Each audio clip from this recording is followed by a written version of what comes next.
ना है वो शुरू हो चुकी है 8 बजे से और 21 राउंड की काउंटिंग होनी है, जिसमें से दो दिग्गजों की साख वो दांव पर लगी हुई है। दो पार्टियों की साख भी दांव पर लगी हुई है। राजनांदगांव में खैरागढ़ उपचुनाव के लिए मतगणना शुरू हो चुकी है।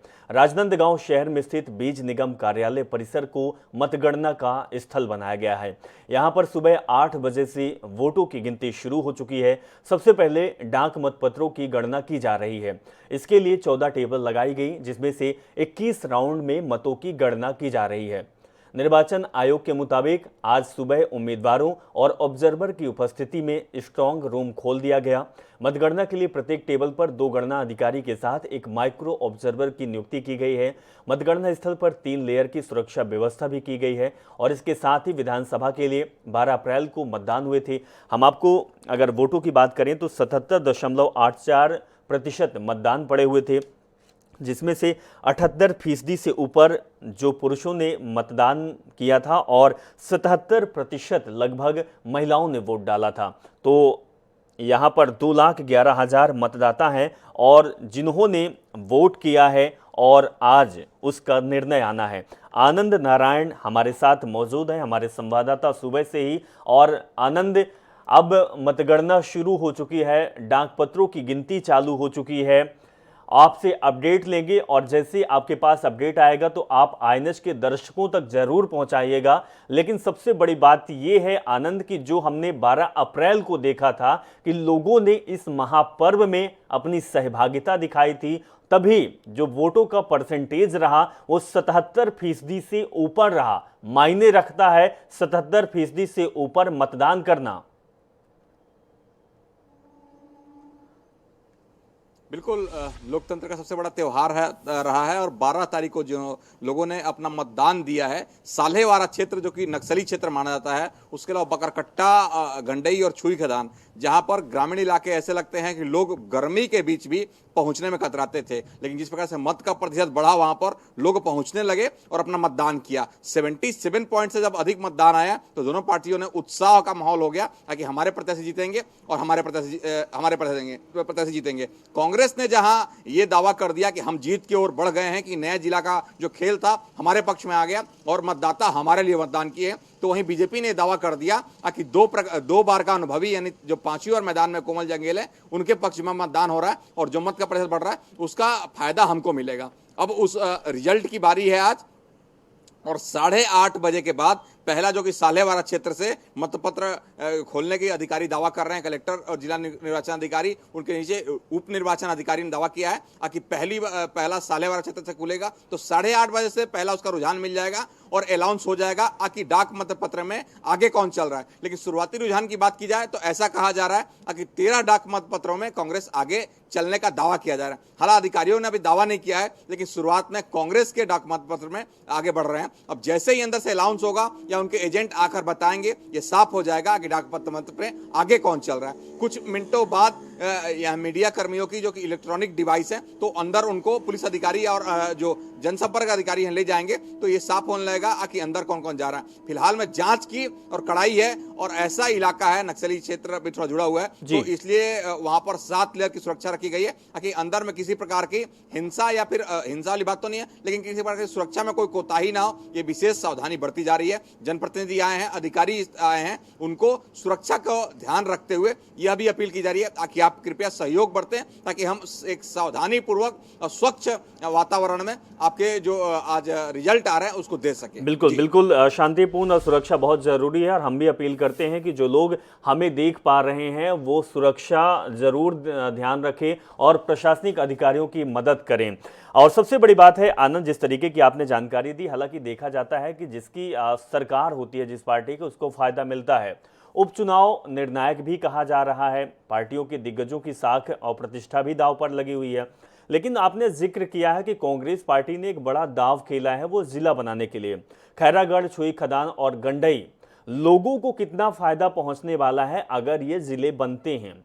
क्योंकि लोगों का रुझान, जब उन्होंने घोषणा की थी कांग्रेस ने, तब लोगों का रुझान कांग्रेस की तरफ बढ़ता हुआ दिखाई दिया था। लोगों के बीच में भी आईएनएच 24 की टीम गई हुई थी। लोगों का यही कहना है कि अगर ये जिले बनते हैं तो हमें फायदा होगा। हमें दूर दराज जाना पड़ता है, हमें जो सुविधाएं नहीं मिल पाती है वो मिलेगी, और सबसे बड़ी बात है कि क्षेत्र का विकास होगा। जो विकास जिला बनने पर होगा वो अभी तक नहीं हो पा रहा है, इसीलिए कांग्रेस पार्टी को फायदा मिलता दिखाई दे सकता है। आनंद,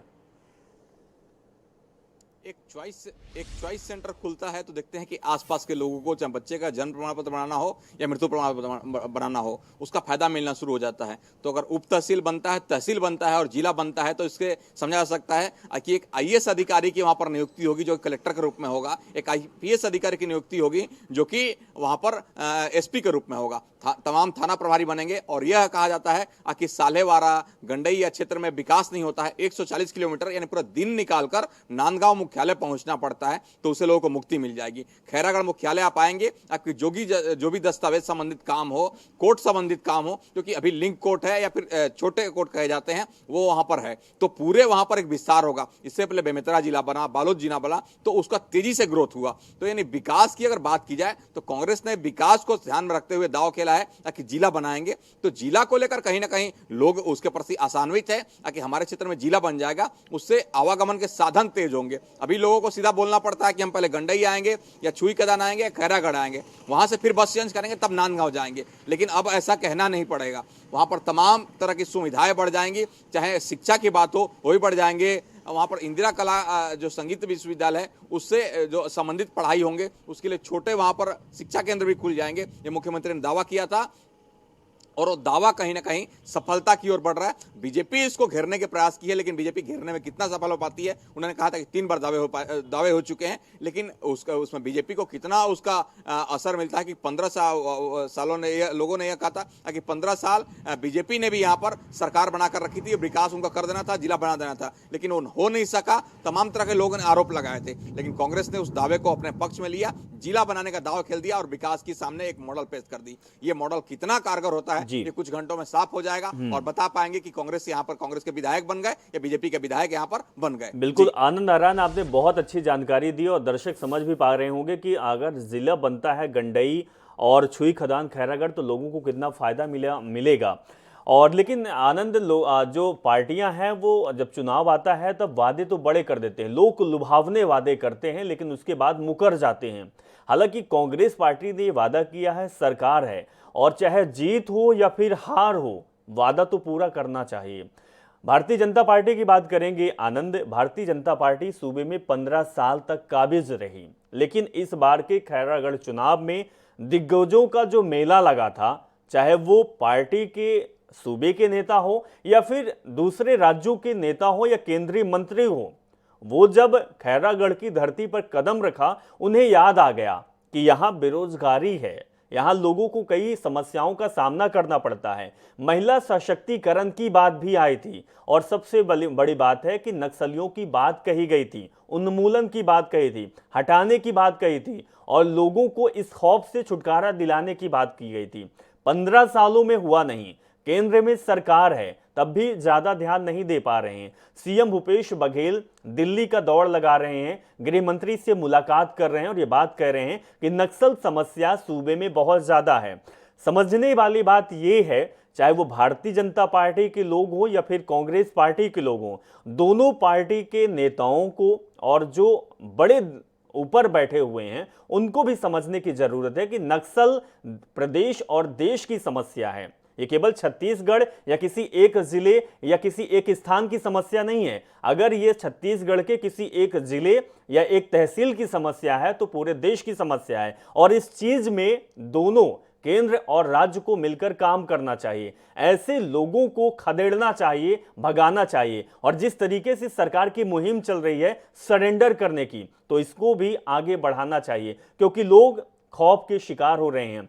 आनंद राय, लोगों का क्या कहना है, क्योंकि लोगों के सामने बहुत सारी दुविधाएं हैं, बहुत सारी परेशानियां भी है, उनका सामना भी करते हैं। नक्सल एक बहुत बड़ी समस्या है जो कि डर के साए में लोग जीने को मजबूर हैं। आनंद,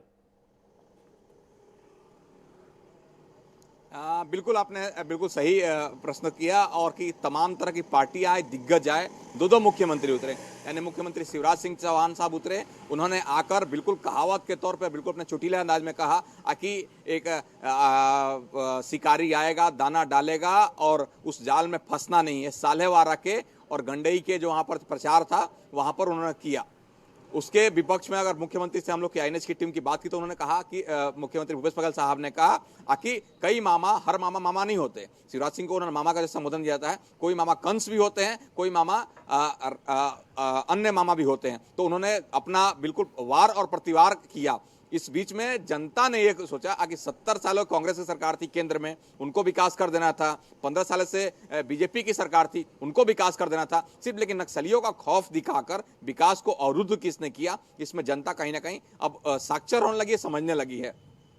अब बात की जाए तो तमाम आरोप पर प्रत्यारोप की, तो सुरक्षा के लिहाज से कुछ दूरी पर जो नेता हैं या तैयार नहीं होकर आए हैं, रुके हैं। लेकिन अगले बार जब उनसे बात करेंगे तो बीजेपी और कांग्रेस दोनों से बात करेंगे। बिल्कुल आनंद, आपके पास वापस लौटेंगे, एक छोटे से लिए ब्रेक के लिए रुकेंगे और आपके पास आएंगे क्योंकि 8:30 बज चुके होंगे और अपडेट भी आपके पास आ गया होगा। तो दर्शकों को आईएनएच